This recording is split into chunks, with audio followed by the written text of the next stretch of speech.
A esta hora de la tarde empezamos con nuestras entrevistas. Para el efecto hacemos contacto gracias a la tecnología con Mario Cubi, viceministro de Gobernabilidad del Ministerio de Gobierno, a quien le agradecemos por atender esta invitación. Señor viceministro, desde el Estudio Central de Municipal FM le saluda Jorge Ñacato. ¿Cómo está usted? Buenas tardes. ¿Cómo está, Jorge? Muy buenas tardes a usted y a todos los que escuchan el programa. Un gusto acompañarlos. Lo hemos invitado, viceministro, para hacer un análisis de lo que ocurrió básicamente este fin de semana en la Asamblea Nacional, cuando con una mayoría de votos de más de 100 voluntades en la legislatura se da prácticamente luz verde, es decir, se aprobó el informe que preparó la Comisión Multipartidista de la Asamblea en función de llevarlo a juicio político al primer mandatario Guillermo Lasso, acusado de irregularidades, por decirlo de alguna forma, en atención al artículo 121 de la Carta Magna de la República. ¿Cuál es la reacción del Gobierno Nacional frente a este episodio que ocurrió en la Asamblea, más allá de lo que públicamente señaló el ministro de Gobierno, Henry Cucalón? Le escuchamos, doctor, por favor. Gracias, Jorge. Bien, en primera instancia, realmente, y como lo decía hoy más temprano en Teleamazonas, es importante tomar esto con una pizca de sal. Y es que como esa resolución y ese informe aprobado no tiene ninguna validez jurídica ni consecuencia legal, para muchos de los asambleístas de esto se convirtió en una especie de tarima para poder mostrarse y venderse públicamente con la idea de fiscalizadores. Sin embargo, no necesariamente es un termómetro político de la situación real. No es lo mismo votar para una resolución que no tiene ninguna validez legal, insisto, que lo que significaría un potencial juicio político, que no significa que no se toma como un mensaje, pero, insisto, es importante, por un lado, modular esos 104 votos como una acción básicamente de tarima, y segundo, entender que el informe que se ha aprobado no tiene ni validez legal y en el fondo de lo que se escribe en el informe también es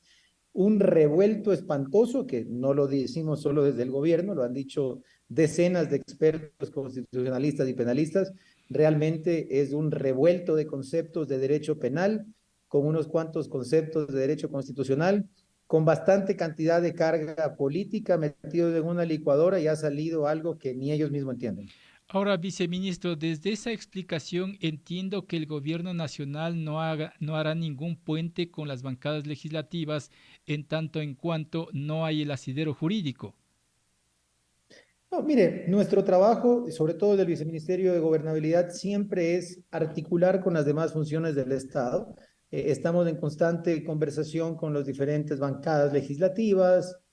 Sin embargo, no es una forma, esto es lo que trato de decir, es que esto no condiciona el diálogo que llevamos, ni bajo ningún concepto cambia las cosas en este momento. Lastimosamente entendemos, es una decisión de los asambleístas del aprovechar este espacio, pero la conversación, digamos, de fondo siempre será los proyectos de ley positivos para el país, que esperamos la Asamblea empiece a tratar con mayor agilidad y fortaleza. Por ejemplo, las reformas constitucionales establecidas por el señor presidente y defendidas por el señor ministro la semana pasada, para que las Fuerzas Armadas puedan salir formalmente a combatir los delitos más graves que nos atacan a los ecuatorianos, como son el crimen organizado, el lavado de activos, el narcotráfico y demás delitos conexos. Eso, por ejemplo, es una de las prioridades por las que trabajamos con la Asamblea Nacional, porque nos preocupamos por los principales problemas de los ciudadanos, en este caso, la inseguridad.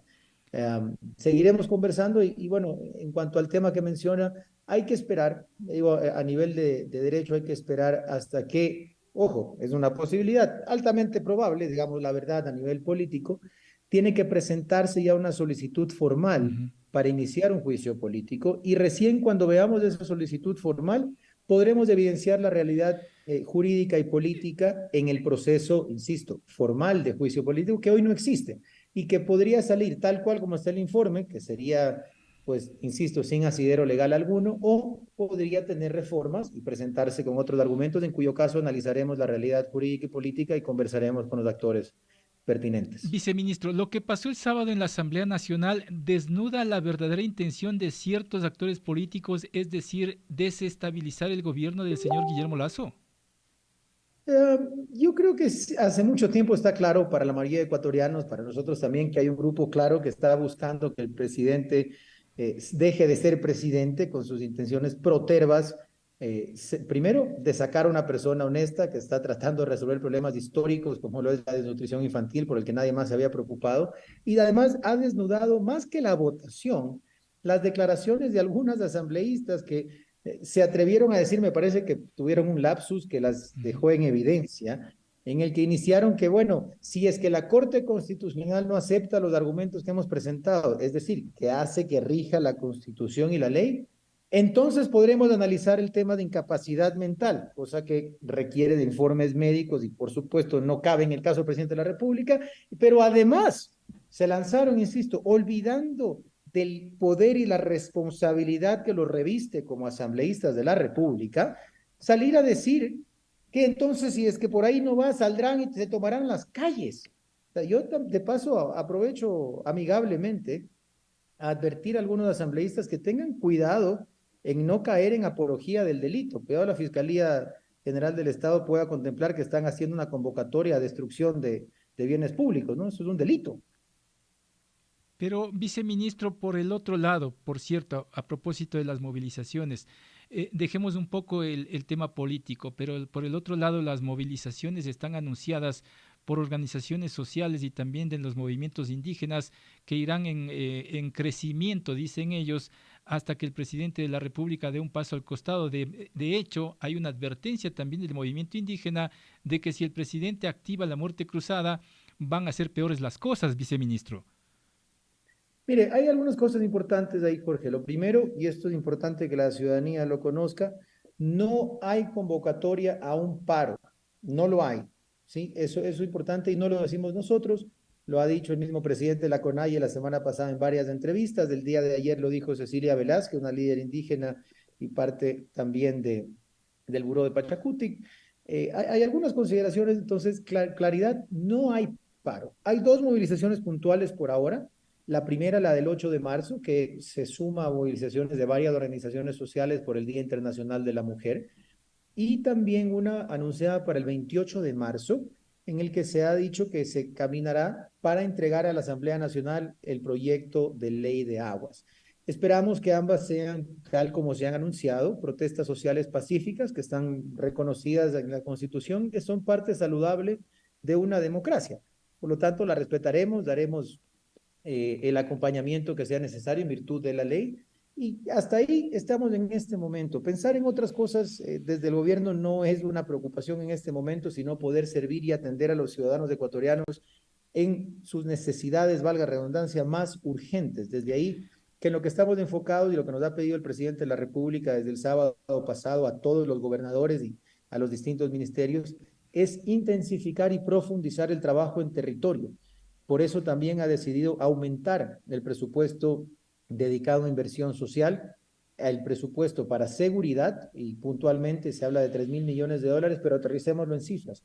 13.500 policías que se incorporarán este año, los primeros 8.000 ya en abril. En un mes tendremos 8.000 policías más custodiando las calles.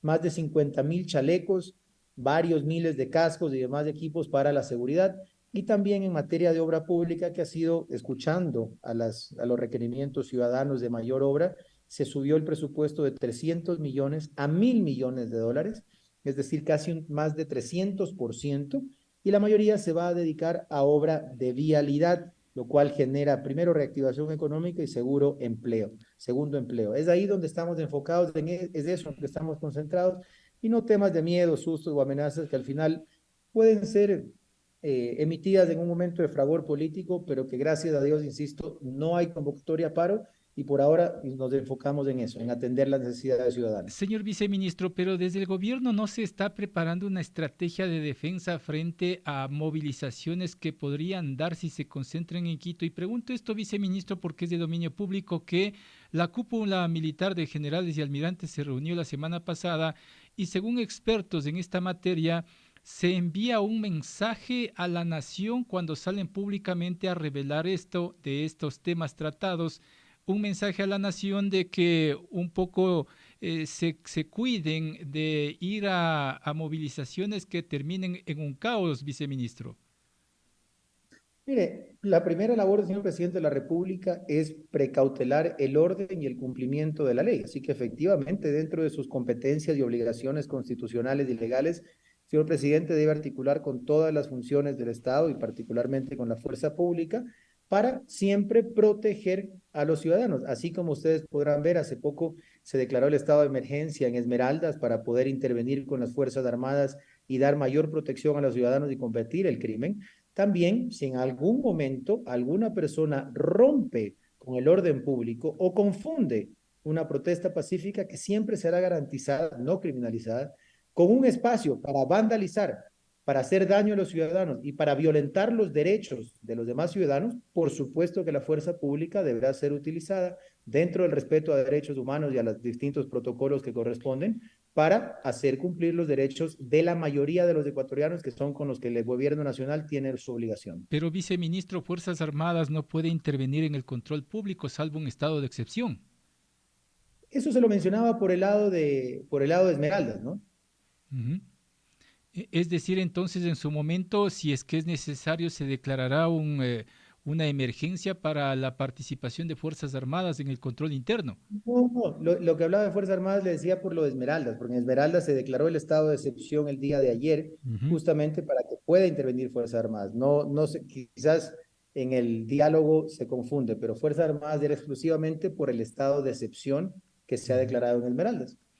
Ahora, en lo que respecta a la Policía Nacional, usted advierte de una inversión y así lo han hecho saber varios funcionarios, entre ellos el ministro del Interior, pero el mismo ministro del Interior habla de que se van a graduar alrededor de 8.000 uniformados de la Policía Nacional, se va a hacer una distribución estratégica, pero habla el señor ministro de que no tienen lugares donde pernotar, a tal punto que el gobierno autónomo descentralizado de Machala, si no estoy equivocado, va a contratarle un hotel para la estancia de estos uniformados, lo que significa que la inversión solamente está en el papel y no se pueden agilitar esos procesos. Para nada, efectivamente es un proceso que va a tomar algo de tiempo. La construcción no necesariamente avanza tan rápido, pero hay 110 millones de dólares que han sido establecidos exclusivamente para la construcción y el reequipamiento en total de 110 UPCs y de 6 VCs. De esa manera se estará poco a poco complementando estas soluciones habitacionales que, mientras tanto, mientras esto se completa, se construye y se reequipa, no podemos como gobierno nacional decir como no hay espacio, no se sigue combatiendo. Así que se está articulando de manera ordenada para que esta inversión, que insisto, es de 110 millones de dólares para la distinta construcción, reequipamiento y repotenciación de UPCs y VCs donde correspondan, sirvan para estos 13.500 nuevos policías que irán poco a poco a lo largo de este año. Empezamos en abril, pero es hasta noviembre. Viceministro, el gobierno va a insistir en llamar a los dirigentes de distintas organizaciones de la sociedad civil, incluidos los políticos, para sentarse a dialogar y buscar una salida al escenario complejo que tenemos, y esto ante el anuncio ya negativo de varios dirigentes de la sociedad civil que se niegan a conversar con el presidente de la República. Pero por supuesto que sí, como un gobierno democrático, nosotros siempre tendremos la mano extendida y la mano lista para recibir a todos los que quieran conversar con el gobierno nacional. De hecho, los diálogos y líneas de comunicación que se aperturaron con las organizaciones indígenas en particular siguen abiertos y disponibles para distintos motivos. También las mesas de seguimiento del cumplimiento de los acuerdos se sostienen, de hecho, con las instituciones imparciales. En los próximos días habrán comunicados oficiales al respecto.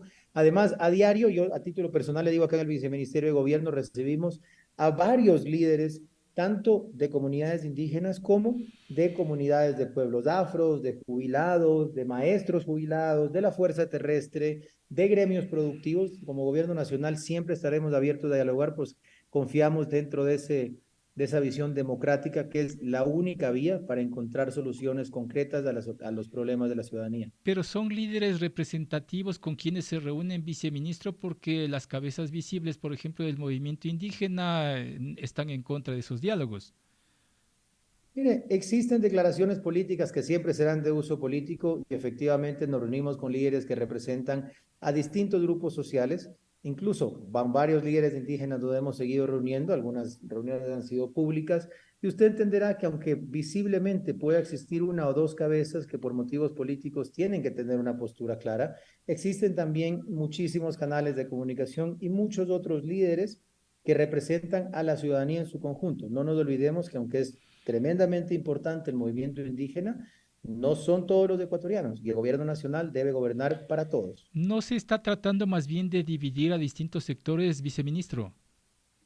Para nada. Nosotros nos dedicamos a trabajar por el bienestar de todos los ecuatorianos. Si es que hay organizaciones sociales que dentro de sus filas tienen conflictos internos o existen liderazgos que quizás no están de acuerdo con posturas radicales que algunos de sus líderes han establecido, pues es cuestión que las organizaciones tienen que resolver a la interna. Nosotros como gobierno nacional nos dedicamos exclusivamente a atender de la manera más eficiente posible aquellas necesidades que los ciudadanos nos exponen. Con eso me quedo, viceministro, muy claro en su postura. Le agradezco por su tiempo. Muy buena noche. Muchas gracias, Jorge. Un gusto y siempre a las órdenes. Gracias a usted.